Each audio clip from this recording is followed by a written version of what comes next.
Deus abençoe. Acho que está ligado já, né? Já. Boa noite, meus irmãos. Boa noite. A graça e a paz do Senhor Jesus. Amém. É uma alegria estar com os irmãos nesta noite, poder rever o pastor Rodrigo, seu pai, família e também meu irmão Ney. Quanto tempo, hein, Ney? Puxa vida, o tempo que éramos magrinhos, né? Corríamos aos sábados, daqui até Alphaville, né, Ney? Oh, bons tempos, meu irmão. Mas graças a Deus. Vamos colocar em pé? Há uma bênção tão grande aqui, e na minha igreja eu gosto de destacar isso. Nós estamos aqui porque compreendemos que a casa de Deus, a casa de oração, um ajuntamento santo que chama-se igreja, é o ambiente salutar, é o ambiente terapêutico para que nós sejamos curados. E a cura, em muitos aspectos, vem através da comunhão. Eu quero pedir que antes de nós iniciarmos a mensagem, que nós possamos cantar uma canção.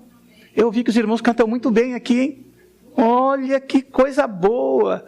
Então tem uma canção, que é uma canção muito antiga, e uma canção que não precisa de músicos, que é uma canção com duas palavras, Shalom Adonai. Porque o Shalom, no hebraico, é a paz do Senhor completa, é a paz, é a harmonia, é a prosperidade, é a saúde, é o amor. Ela é completa. Então eu queria que neste momento nós pudéssemos cantar essas duas palavrinhas, canção muito antiga, que significa Shalom Adonai, a paz do Senhor.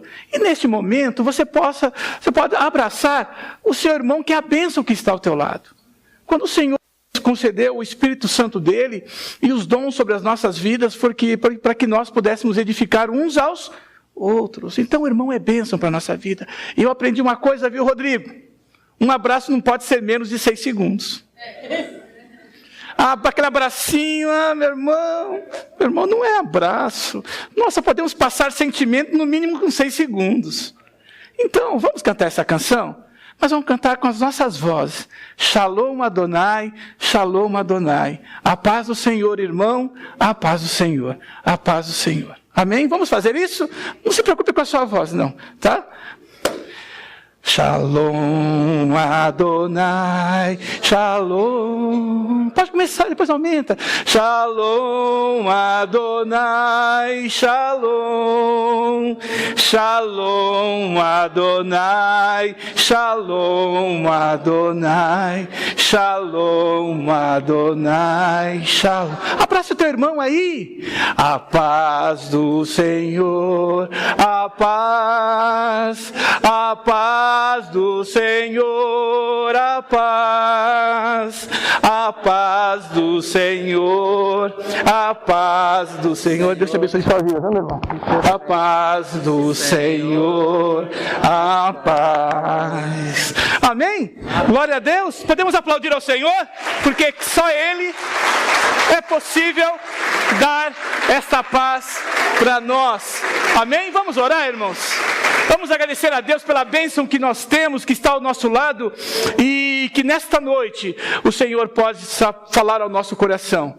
E se você está aqui, é que você é corajoso, é que você é corajosa, porque sobre esse tema nós precisamos ter muita coragem para Deus tratar conosco. Vamos orar. Obrigado, Pai. Te agradecemos, Senhor, pela liberdade que temos, Senhor, de entrar na Tua presença, Senhor, de poder entregar a Ti, Senhor, o nosso louvor, a nossa adoração. Senhor, nós te agradecemos, Senhor, e pedimos sobre a nossa vida o teu perdão, ó Deus. Perdoa-nos, Senhor, os nossos pecados. Perdoa, Senhor, as nossas falhas. Senhor, tu sabes completamente quem nós realmente somos, Senhor. Senhor, tu conheces o íntimo, Senhor, do nosso coração, as entranhas da nossa vida, Senhor, e as nossas intenções são nítidas, Senhor, diante de ti. Ah, Senhor, mas o teu amor tão grande nos constrange, Senhor, porque a tua perfeição, Senhor, pede que nós pedimos perdão, Senhor, e pedimos sobre nós, Senhor, a tua bênção nesta noite. Senhor, tu conheces os teus filhos e a necessidade de cada um deles, e porque nós estamos aqui é porque reconhecemos que todo poder vem de ti, Senhor, que toda misericórdia vem de ti, que todo poder, Senhor, de restauração das nossas vidas vem de ti, ó Senhor. Por isso, Senhor, trabalha nas nossas vidas, Senhor. Tu és um Deus da igreja, mas tu és um Deus individual, tu és um Deus da nossa intimidade, Senhor. Por isso, Senhor, postemos, Senhor, entrar na tua presença. Obrigado por Jesus Cristo, Senhor, que pode realizar tudo isso, Senhor. Venha sobre a tua igreja nesta noite, Senhor. Venha sobre as nossas vidas, Senhor. É a nossa oração, Senhor, com gratidão em que nós oramos. Amém. Graças a Deus. Podem sentar, meu irmão, minha irmã.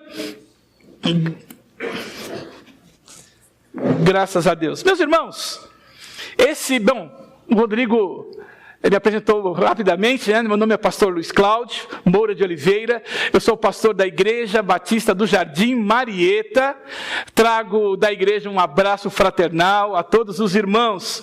Sou casado com Gildete, somos casados há 34 anos, temos 3 filhos, o Arthur de 33, que hoje completa 33 anos, meu menino, a Samanta, minha filha do meio, casada e que me deu faz 1 mês e 12 dias a minha netinha, Milena, e a minha caçula chamada Natália. Então essa é a minha família, sirvo ao Senhor desde a minha meninice, e quando eu creio que o Senhor tem um ministério, eu creio que todo crente tem um ministério.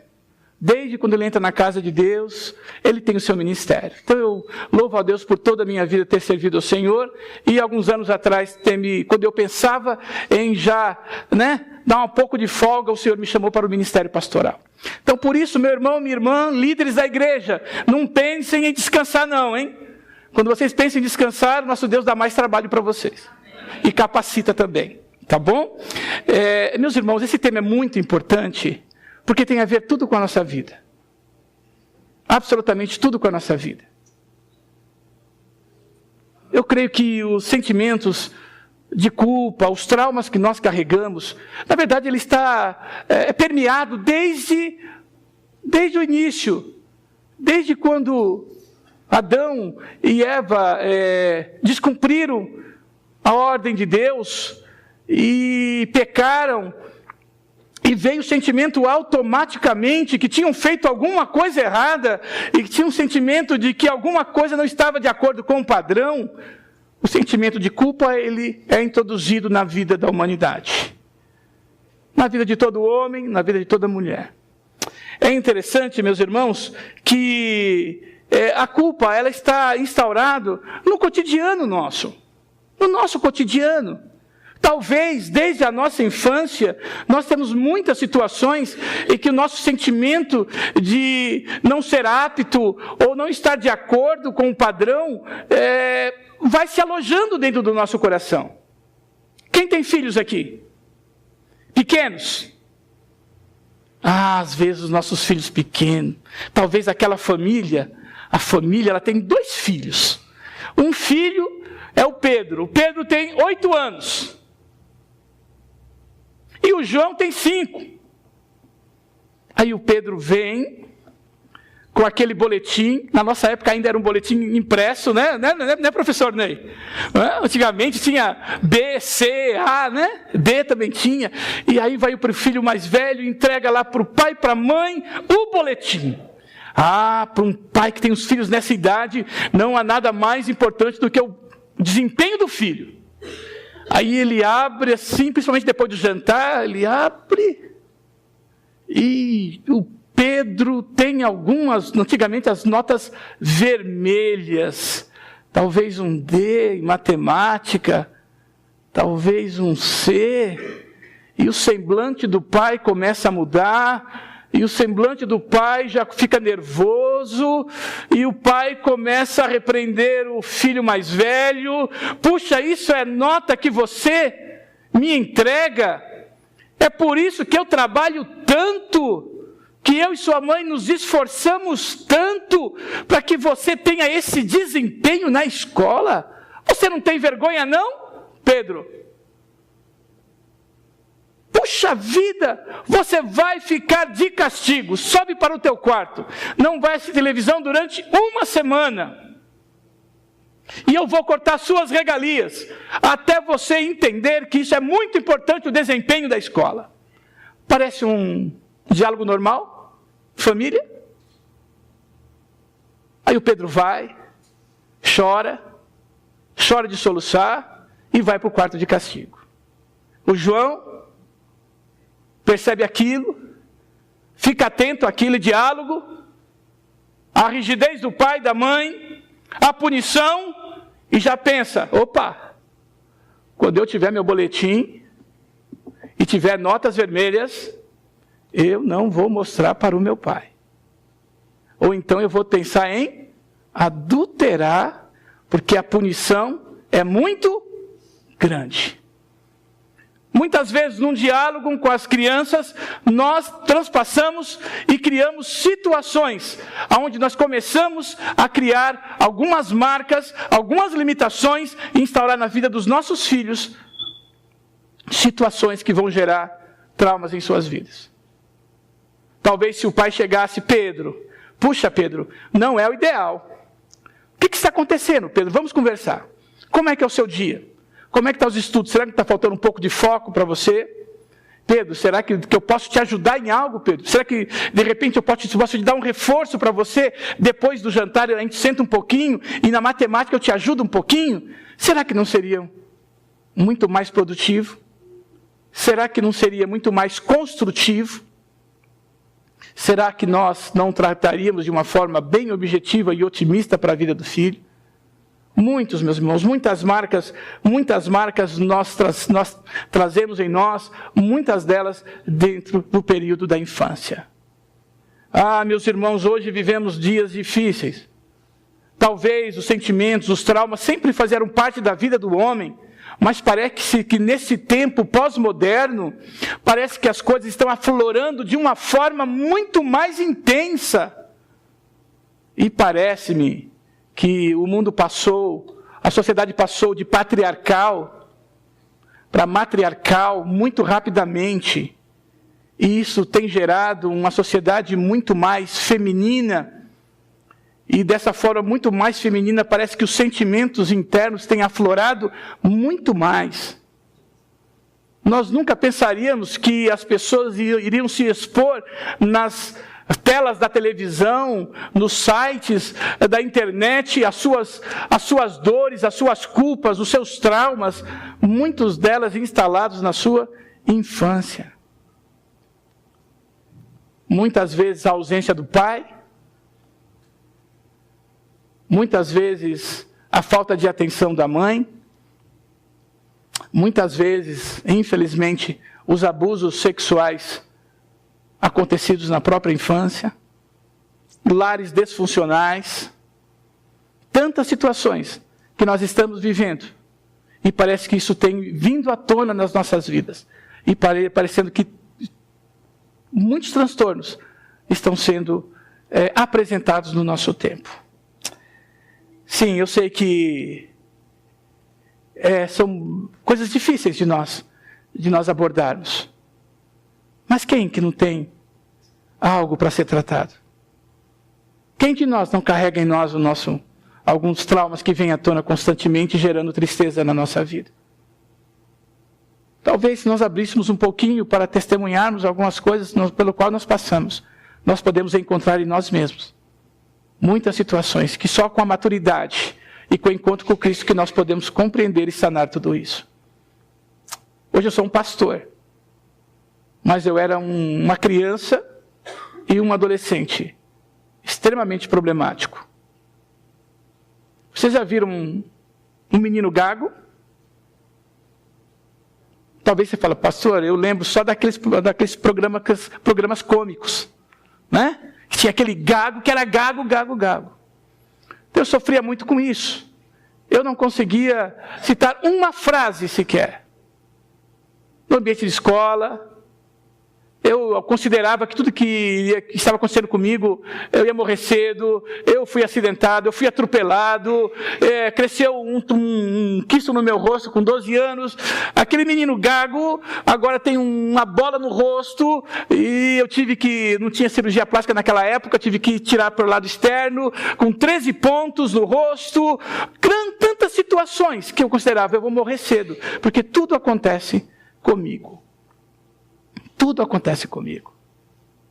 Uma família de sete irmãos, vindos lá do Nordeste, de Fortaleza, Ceará, chegando aqui em São Paulo, mais especificamente na cidade de Vila dos Remédios, bairro de Vila dos Remédios, morando num barraquinho, e ali, diante desse quadro todo, acontece uma coisa maravilhosa. As minhas avós e minha mãe se convertem pelo Evangelho, e ali a nossa vida começa a ser restaurada. Quem não tem, meus irmãos, um trauma? Quem não tem um fracasso que marcou a sua vida? A minha igreja tem um projeto, e esse projeto ele trata com moradores de rua e dependentes químicos. Já faz uns 3 anos que nós resolvemos trabalhar com esse público. E eu creio que já passou de 100, 120 pessoas que nós encaminhamos para as clínicas. E quando nós relacionamos com essas pessoas, nós constatamos que parece que não. Aqueles trapos de pessoas, e hoje o nosso pessoal está na rua também. Nós podemos entender que todos eles tinham uma história. Ou eles têm uma história. Todos eles tinham uma família. Todos eles tinham sonhos. Todos eles trabalhavam. Alguns, acreditem, até eram empresários. Casaram-se. Tiveram seus filhos, mas a condução da sua vida criou brechas em suas vidas que no primeiro momento, um momento crucial, muitas vezes no fracasso no lar, ou no fracasso com os filhos, eles abandonaram a vida no lar, e instaurou a fuga, e eles foram para a rua. E indo para a rua, eles encontraram as drogas. Temos visto mães que nos procuram com um sentimento de culpa muito grande instaurado em sua vida. Uma delas me disse: pastor, a minha filha desde os 14 anos usa droga. Pastor, eu sei que eu sou culpada, porque eu deveria ter dado mais atenção à minha filha. Eu vi elas, aos 14 anos, eu trabalhando, me ausentando da presença dela, e eu vi que ela foi se perdendo. E quando eu percebi, ela já estava vencida pelas drogas. Tinha que tratar a filha e tinha que tratar também a mãe. Lares divididos, traumas diante de toda essa situação. Meus irmãos, sim, vivemos dias difíceis. Dias que a desconstrução da família nuclear está acontecendo. E parece que as forças da sociedade, as forças do mundo e o seu sistema maligno, ele tem influenciado negativamente a vida das pessoas, criando insatisfação, criando um sentimento de infelicidade para que as pessoas possam buscar a felicidade, muitas vezes acabando com o seu próprio casamento. Sim, vivemos situações extremamente difíceis.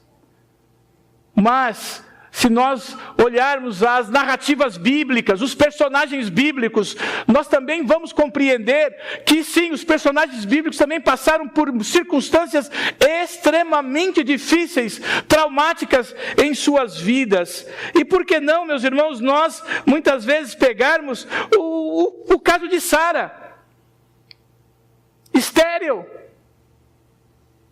diante de uma promessa de Deus ao seu marido Abraão, que ele seria pai de uma grande nação. Como será que Sara recebeu isto?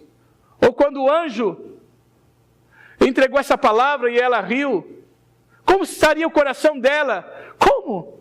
Ao ponto de, pela impaciência, poder oferecer a sua serva Agar para Abraão. Ou se não, Jonatas, filho do rei Saul, entre duas situações, era filho do rei e amigo de Davi, ele amava Davi, ele compreendia que a bênção de Deus estava sobre Davi, mas Saul era seu pai. E em algumas situações ele se colocou ao lado do seu amigo, em detrimento do seu pai. Que sentimento que Jonatas se encontrava? Eu estou sendo desobediente ao meu pai, entristecendo meu pai, mas eu estou apoiando o meu amigo. Mas a ética de Jonatas foi tão grande, que mesmo sabendo que em uma batalha o pai perderia a batalha, ele foi e lutou com seu pai. E ali Jonatas morreu e o rei Saul, seu pai, também. Traumas que parece que fazem parte da história do homem. Se for pensarmos em Davi, então, Davi, quantos erros Davi. Talvez, puxa vida, Davi, ele, num período em que os reis estariam em suas batalhas, desejou estar no palácio folgando, e naquela tarde ele viu Batseba, e ali desejou-a, e ali cometeu crimes. Talvez não falamos isso, mas talvez a palavra certa sobre Davi e Batseba, ele estuprou Batseba. Retirou de um soldado leal a si e o colocou na frente de batalha para que morresse deliberadamente. E aí viu-se a mão de Deus pesando sobre a sua vida, a punição sobre ele, sendo que a punição foi paga pela morte do filho. Meus irmãos, como estaria o coração de Davi diante dessa situação?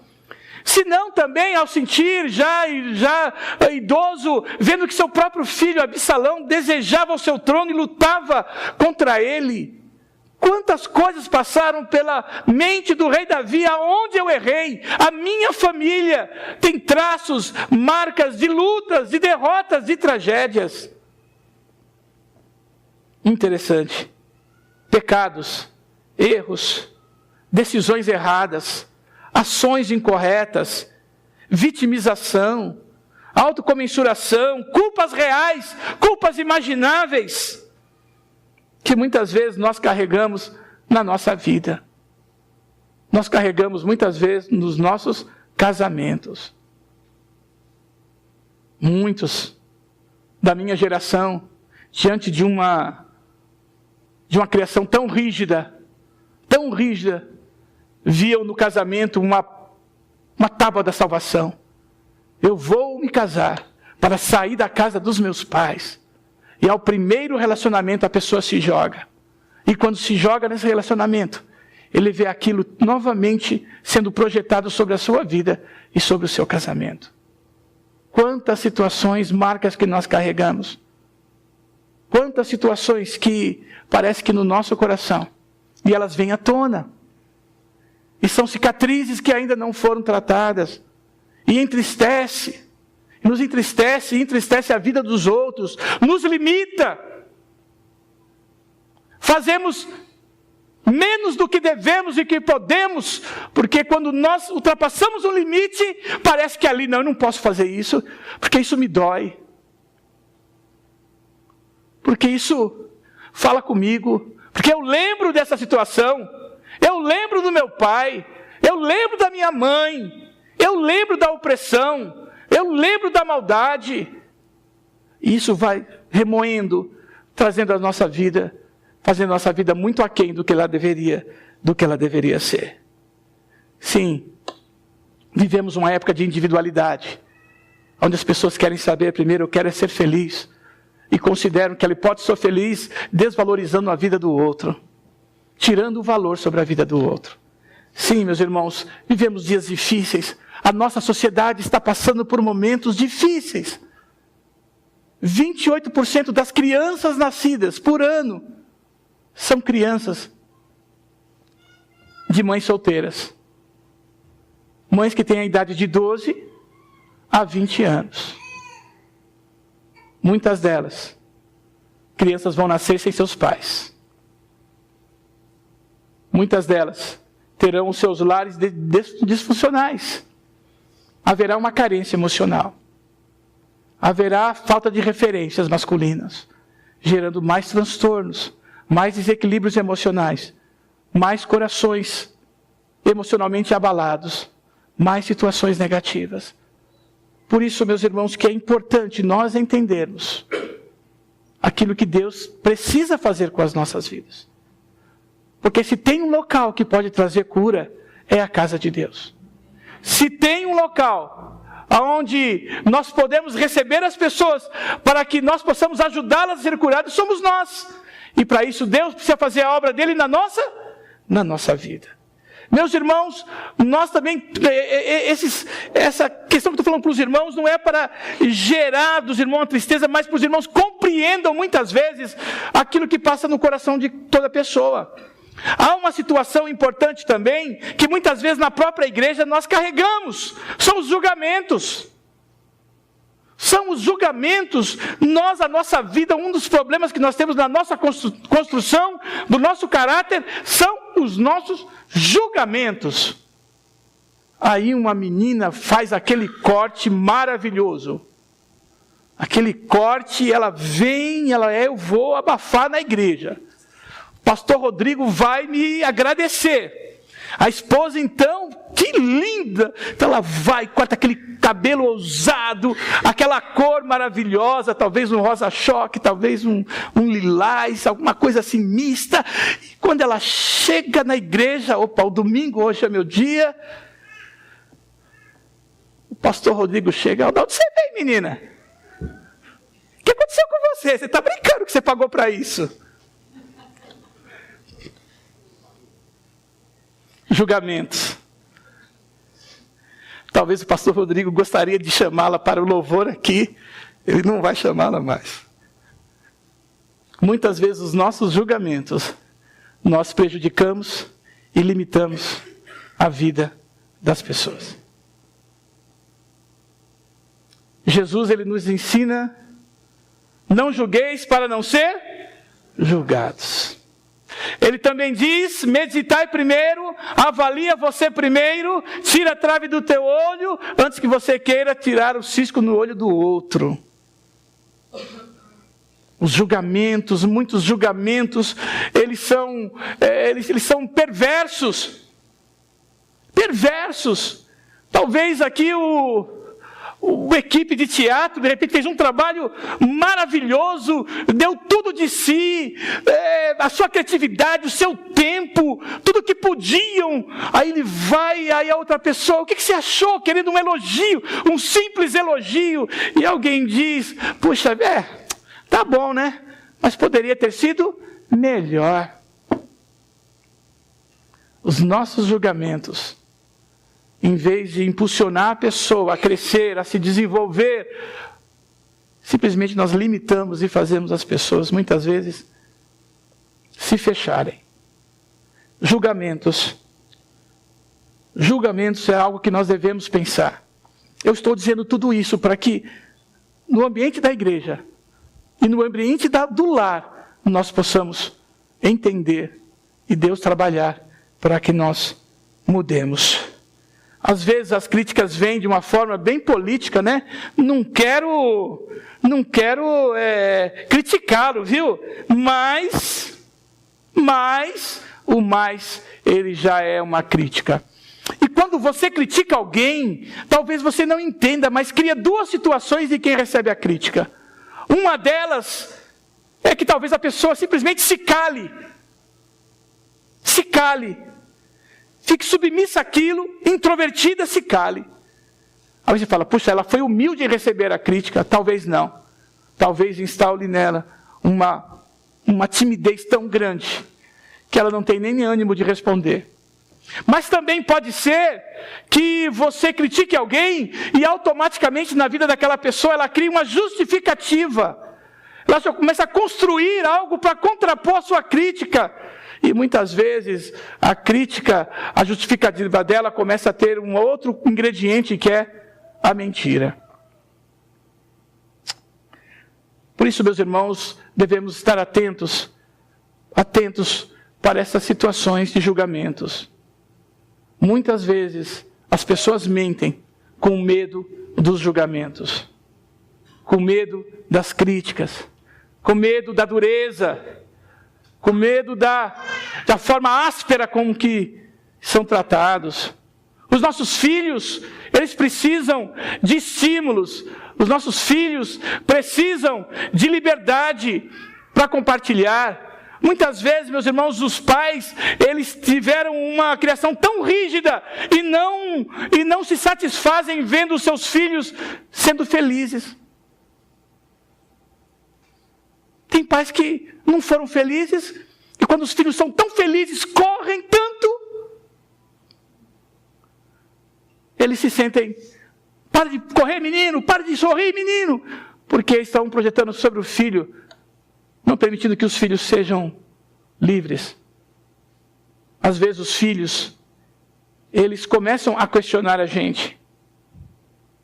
Talvez os filhos comecem a não contar todas as coisas para nós. Talvez os filhos começam com a adolescência chegando a ser instaurado uma coisa que se chama automação do indivíduo. Eles começam a deixar de contar para os pais, porque isso aqui é algo meu.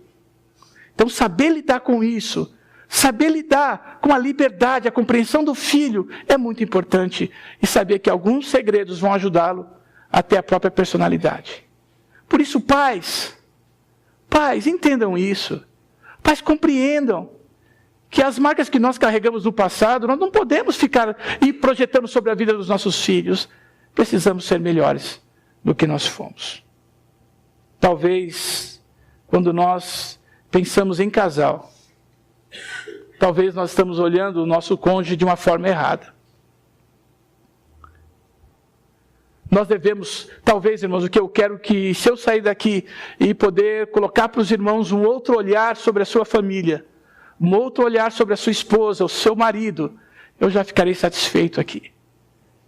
Às vezes, meus irmãos, nós não entendemos que a nossa esposa, ela carrega uma carga de tudo que ela passou a história dele. Por isso que eu, quando dou curso de noivos na minha igreja, eu não caso ninguém sem que eu faça o curso de noivo. Algumas áreas eu trabalho. Algumas áreas eu trabalho a saber, primeiramente, a história de cada um. Você conhece a história dela? Você conhece a sua história? É importante um conhecer o ao outro, porque nós carregamos uma carga sobre a nossa vida que vai ser transparente no ambiente de casamento, no ambiente do lar. E o cônjuge precisa saber para poder entender e dar o apoio ao outro. Dá o apoio, seu suporte necessário. São coisas muito importantes. Meus irmãos, eu confesso para vocês que eu já participei de tantas palestras antes de ser pastor, e eu confesso a vocês que não era muito fácil, não. Eu já saí com alguns hematomas de algumas palestras. Alguma coisa que me tocava, a minha esposa chegava e... aqui, ó, tá vendo? Fala a Deus, olha, fala a Deus, oh, Deus tá... Eu chegava em casa todo hematoma. Eu falei, mais uma palestra, veio mais cotovelada no meu baço aqui. Meus irmãos, mas há uma coisa importante que nós podemos fazer. Uma coisa errada que nós cometemos é que nós pedimos para que Deus mude o outro. Deus, muda meu marido. Eu não suporto mais o meu marido, Senhor. Senhor, muda ele, transforma ele. Mas nós oramos muito pouco. Senhor, muda-me, Senhor. Transforme a minha vida, Senhor. Mude, Senhor, os meus pensamentos. Mude, Senhor, as minhas atitudes. Meus irmãos, a vida de casal não é fácil. E muitas vezes, no nosso dia a dia, nós jogamos as sujeirinhas debaixo do nosso tapete. E esse João folgado, joga roupa em todo que é lugar. Coloca lá na sujeirinha lá. Essa Maria, a janta continua a mesma, 30 anos a mesma coisa, não aguento mais, sem sal. Ai, meu Deus do céu. Sujeirinha debaixo do tapete. Sujeirinha ali, sujeirinha acolá, uma palavra áspera ali, uma ingratidão ali, uma falta de apoio ali, uma falta de elogio ali, vai se acumulando debaixo do tapete. Um dia o casal tropeça neste tapete. São marcas, situações que está no nosso cotidiano. Meus irmãos, mas eu não vou ficar citando aqui os casos, porque isso faz parte inerente à nossa vida. Mas será que essas marcas precisam nos acompanhar o resto da nossa vida? Será que esses traumas que aconteceram na nossa vida, os problemas, os nossos fracassos? Temos fracassos. E às vezes consideramos que Deus está só no sucesso, mas muitas vezes Deus está também no nosso fracasso.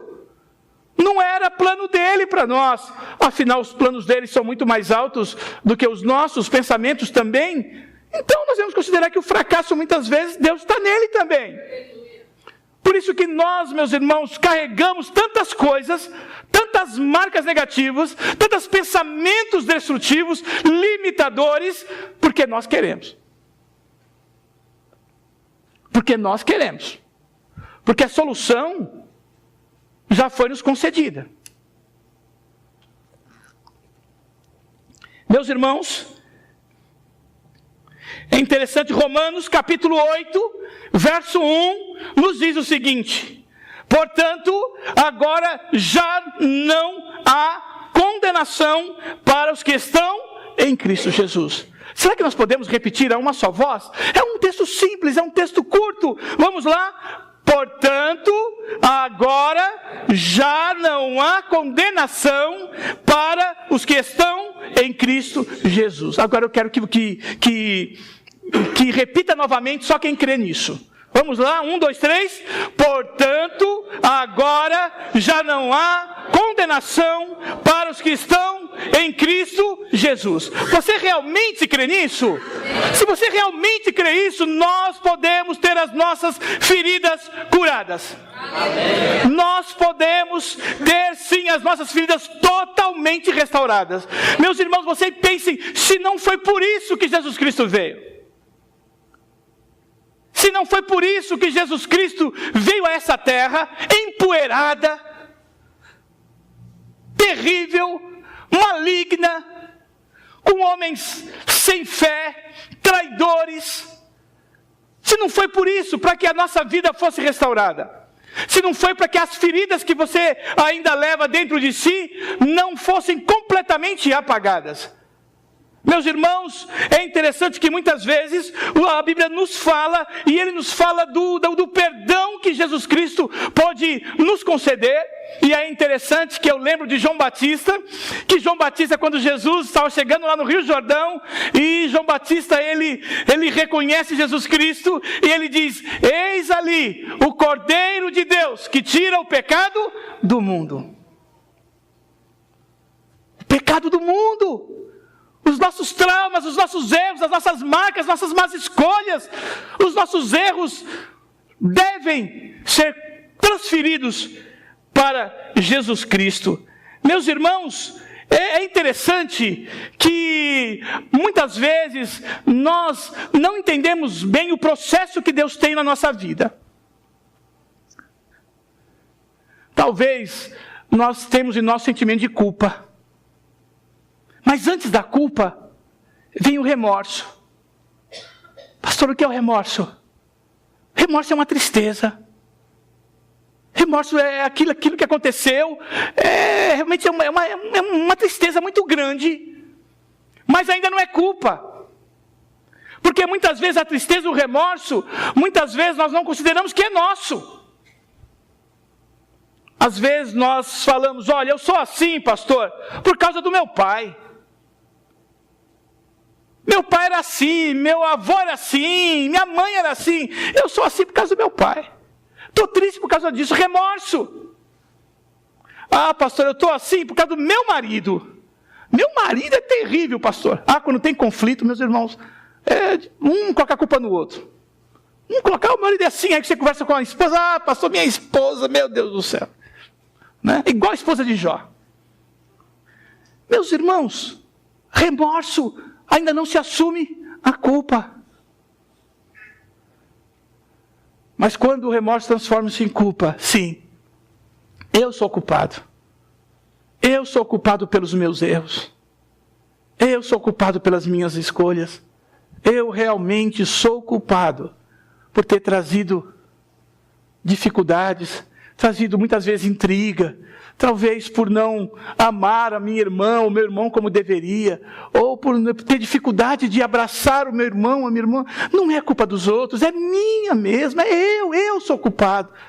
E a culpa tem que ser instaurada. Tem que ser instaurada para que haja o quê? Arrependimento. E, meus irmãos, o arrependimento não é uma coisa instantânea, não. Por isso, particularmente, me perdoe, eu acho que o arrependimento não é coisa instantânea, não. Demanda tempo. Demanda um pouquinho de tempo até a pessoa sofrer um bocadinho com o seu sentimento de culpa, para que realmente ela tenha o sentimento. Eu preciso acertar os meus erros. Eu preciso sentir-me que eu realmente preciso ter perdão dos meus pecados.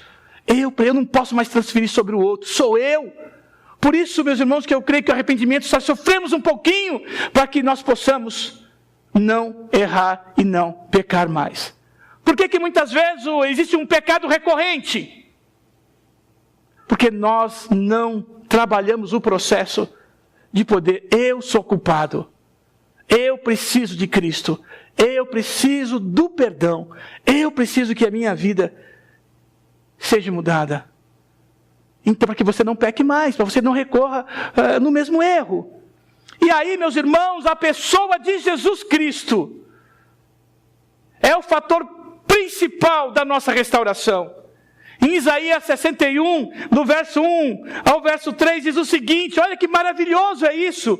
O Espírito do Soberano, o Senhor está sobre mim, porque o Senhor ungiu-me para levar boas notícias aos pobres, enviou-me para cuidar dos que estão com o coração quebrantado, anunciar liberdade aos cativos e libertação das trevas aos prisioneiros, para proclamar o ano da bondade do Senhor e o dia da vingança do nosso Deus, para consolar todos os que andam tristes.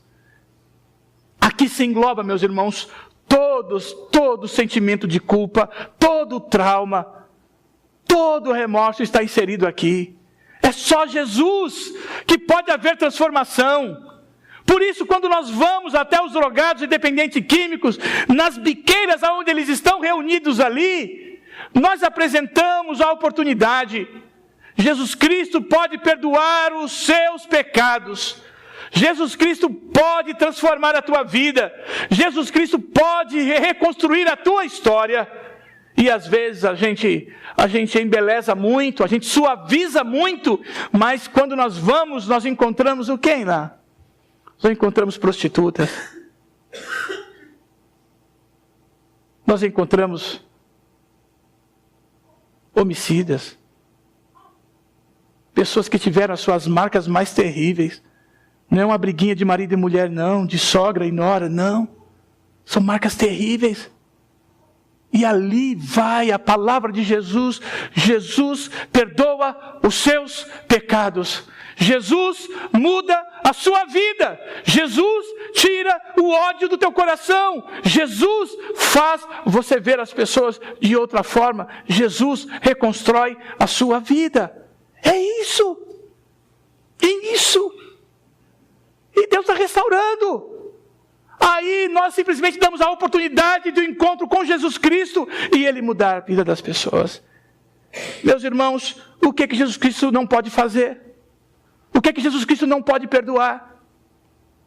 Muitas vezes, meus irmãos, é interessante que nós já somos livres, mas nós não acreditamos nisso. O Senhor já nos perdoou. O Senhor já nos deu vitória, o Senhor nos capacitou a viver um coração sem condenação, porque já acabamos de ler Romanos capítulo 8, verso 1. Mas nós parece que gostamos de estar sempre à tona com os nossos erros. Uma irmã na igreja um dia desses falou o seguinte: ai pastor, que minha vida está terrível, pastor. Eu não aguento mais, pastor. Oh, meu Deus, é dor aqui, dor ali. Pastor, que vida, pastor. Eu falei, puxa, tudo isso, irmão? É, tudo isso, pastor. Aí eu falei, não tem mais alegria. Eu falei, pastor, tudo bem, irmã. Você lembra que há 4 anos como é que a irmã estava? A irmã tinha uma doença. que ninguém conseguia diagnosticar. A irmã lembra? Oh, pastor, lembro sim. O que Deus fez? Ah, pastor, Deus já me livrou e me curou disso. Puxa vida. A irmã lembra que a senhora tinha 2 filhos, ainda o tem, né? Preocupada, chorava pelos filhos. Aonde os 2 são? Ah, pastor, graças a Deus os 2 aceitaram a Cristo, casaram e tiveram filhos. Nossa, que bênção, irmã. A irmã não consegue enxergar aquilo que Deus está fazendo. Puxa, pastor, pensando assim, eu já me alegrei. Pensando assim, realmente. O que acontece com a gente? Às vezes nós somos, meus irmãos, a autocomensuração. Nós queremos atenção. Nós queremos, e aí nós nos tornamos vítimas, sem sermos vítimas. Queremos sentir-se prisioneiros, sendo que já não somos prisioneiros. A porta da cela já está aberta. A chave das algemas já está em suas mãos. Mas nós queremos ainda se sentir desse jeito, num sentimento de autocomensuração, de vitimização. E Deus já fez tudo isso, Jesus Cristo já veio. Ele não vai vir de novo. Ele já fez a obra dele. Nós é que precisamos, meus irmãos, nós é que precisamos entender que a obra de Deus já está livre para nós, liberada para nós. É nós que entendermos e decidirmos e incorporar na tua vida espiritual, no sentimento no teu coração, aquilo que Jesus Cristo já fez por você. E conhecereis a verdade, e a verdade vos libertará. Já está aí. E o que nós fazemos? Nós nos mantemos nas mesmas condições. Ah, o rei Davi pecou, o rei Davi adulterou, o rei Davi foi homicida, mas no Salmo 51, olha o que nós encontramos sobre Davi: tem misericórdia de mim, ó Deus, por teu amor e por tua grande compaixão, apaga as minhas transgressões.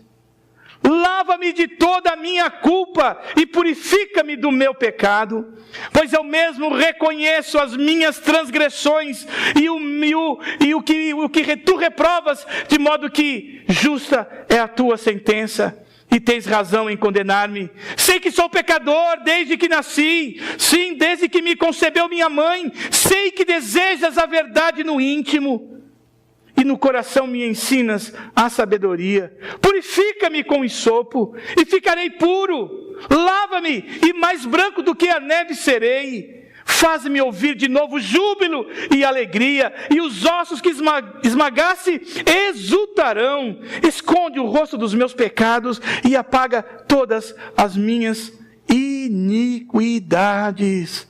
E ele pede: cria, Senhor, em mim um coração puro, ó Deus, e renova dentro de mim um espírito estável. Não me expulses da tua presença, nem tires de mim o teu Santo Espírito. Devolve-me a alegria da tua salvação e sustenta-me com um espírito pronto a obedecer. Os casais que estão aqui nesta noite, quem de vocês não gostaria de sentir aquela mesma alegria nos primeiros meses de casado? Quem não gostaria? Quem não lembra com carinho dos beijos ardentes que vocês trocavam? Será que vocês não gostariam de poder voltar a viver tudo isso? Será que vocês não pensam: puxa, como era bom antes de casar, ou no noivado? Que paixão maravilhosa! Que paixão, que coisa boa! Por que não pode? Por que não pode, no passar dos anos, ter a mesma paixão de um pelo outro?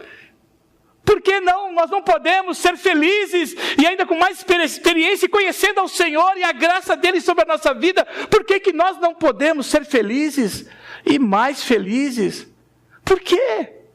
Se Jesus Cristo já levou sobre si todas as nossas enfermidades, as nossas iniquidades, as nossas culpas, ele levou sobre si.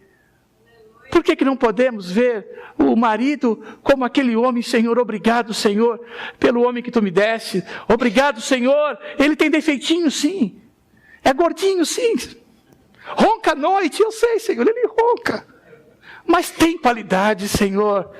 Ah, Senhor, Ele tem qualidades. Ajuda-me a entender. Ajuda-me, Senhor, a focar nas qualidades dEle.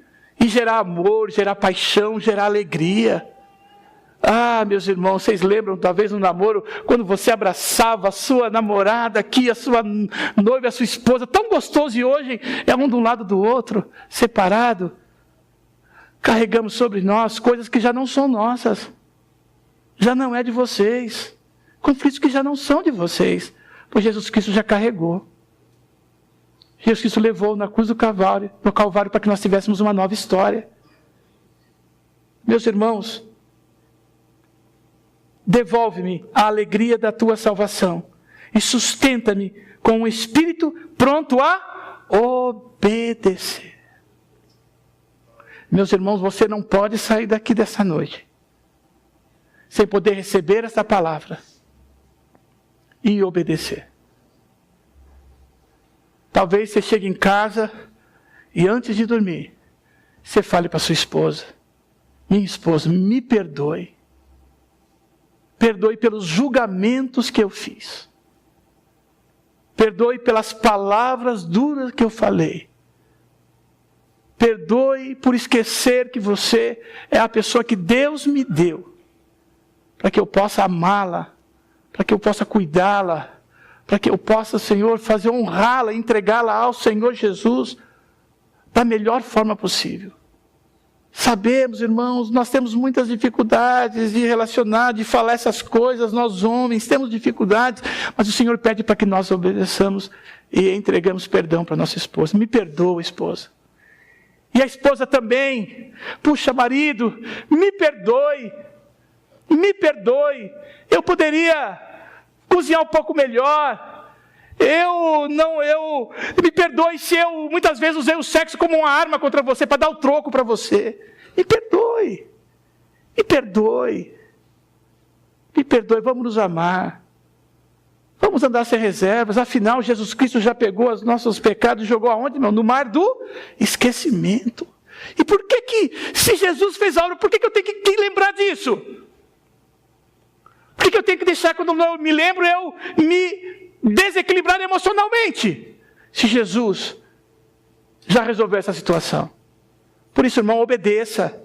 E aqui diz o seguinte: para que nós, um espírito pronto a obedecer.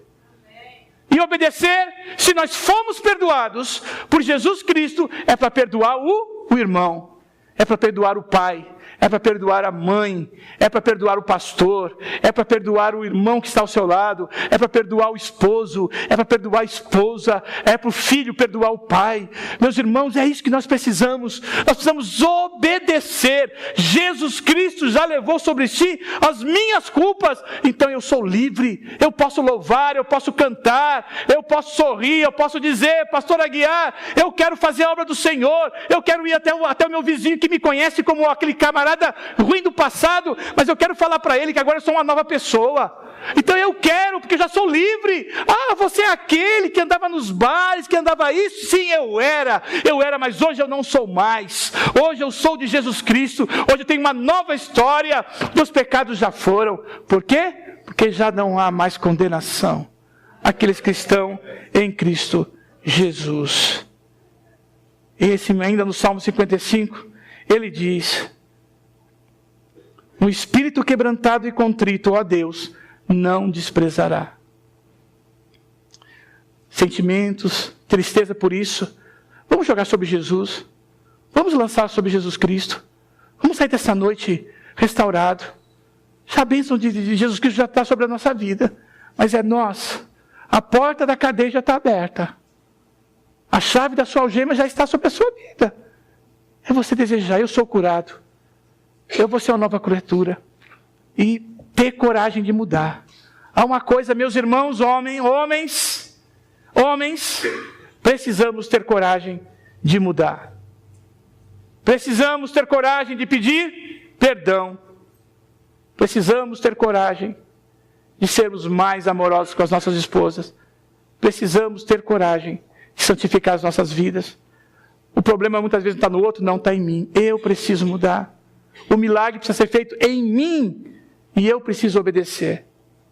Romanos 8:1. Portanto, agora já não há condenação para os que estão em Cristo Jesus. Baixe sua cabeça um minuto. E neste momento, e eu entendo que a palavra do Senhor, em Isaías 55, diz o seguinte: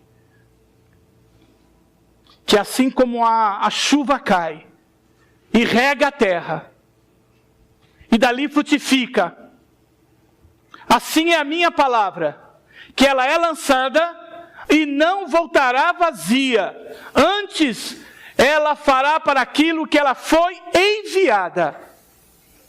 Então a palavra desta noite é que mesmo que a nossa vida esteja permeada de erros e acertos, nós não precisamos carregá-las durante a nossa vida.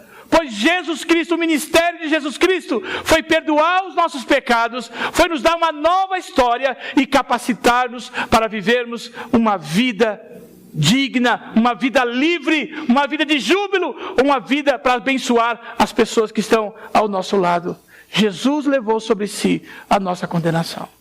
Por isso eu quero nessa noite, antes de nós orarmos, eu quero que você medite sobre isso.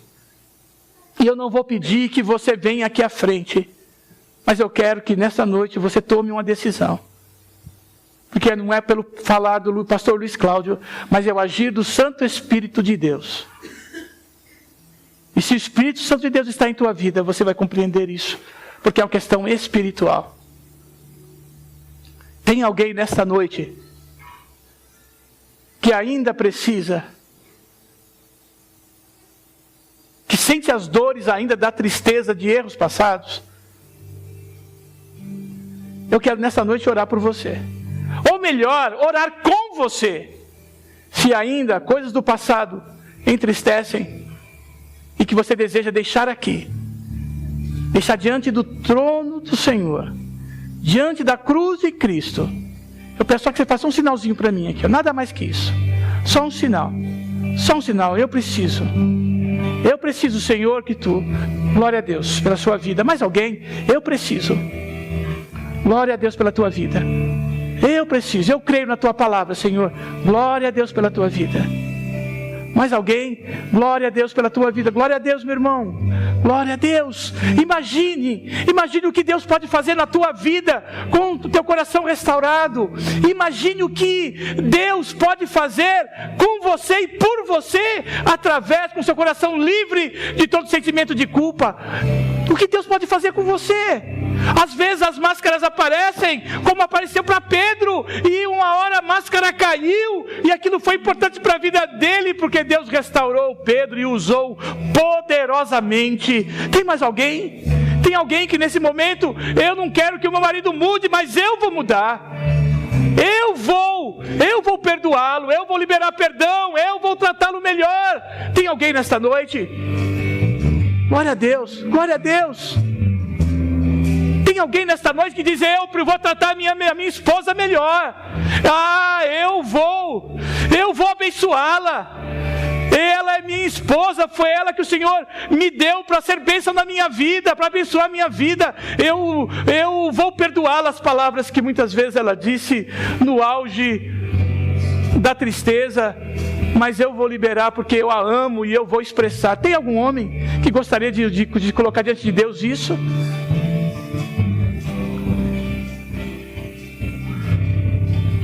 Vamos ficar de pé, meus irmãos.